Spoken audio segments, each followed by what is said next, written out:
হরে Krishna. College পয়েন্টের এবারের আয়োজনে আমরা জানব আসছে আগামী জ্যৈষ্ঠ মাস মল মাস, অধিক চান্দ্রমাস বা পুরুষোত্তম। এই মল মাসে কী করা উচিত এবং কোন কোন কাজ পরিহার করা উচিত, সঠিক বিষয়টি সকলেই জানার চেষ্টা করি। এই বিষয়ে ভবিষ্য পুরাণে বলা হয়েছে, কুর্জিয়াত প্রাত্যহিকং কর্ম প্রযত্নেনা মলিম লুচে নৈমিত্তিকং চ কুর্বিত সাবাকা সং নজদ ভবেদ।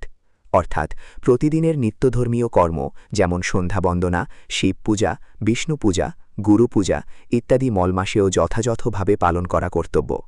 এছাড়াও যেসব বিশেষ নিমিত্তক কর্ম পরে করার সুযোগ থাকে না, সেগুলিও এই মলমাসে সম্পাদন করা যায়, যেমন নবজাতকের জাতকর্ম, নামকরণ, অন্নপ্রাশন, আদ্য একোদ্দিষ্ট শ্রাদ্ধ প্রভৃতি।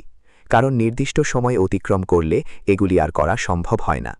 বিশেষ দ্রষ্টা একইভাবে সৌরজ্যৈষ্ঠ মাস উপলক্ষে প্রতি মঙ্গলবারের মঙ্গলচণ্ডীর ব্রতও অবশ্যই পালন করা যাবে, কারণ এটিও নির্দিষ্ট সময় সাপেক্ষ ব্রত। স্মার্তবিধিতে বলা হয়েছে, চন্দ্র সূর্য গ্রহে স্নানং দানং শ্রাদ্ধং জপাদিকং কার্যানি মলামা শেপি নিত্যং মৈমিত্তিকং তথা।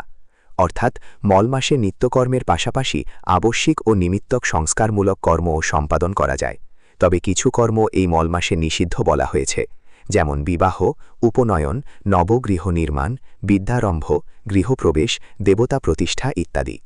অন্যদিকে জাতকর্ম, নামকরণ, নিষ্ক্রমণ, অন্নপ্রাশন, আদ্য শ্রাদ্ধ, বৃষোৎসর্গ শ্রাদ্ধ, মাসিকোদ্দিষ্ট শ্রাদ্ধ, গ্রহপূজা, কবচ সংস্কার, শান্তি স্বাস্থায়ন প্রভৃতি কর্ম মলমাসেও করা যেতে পারে।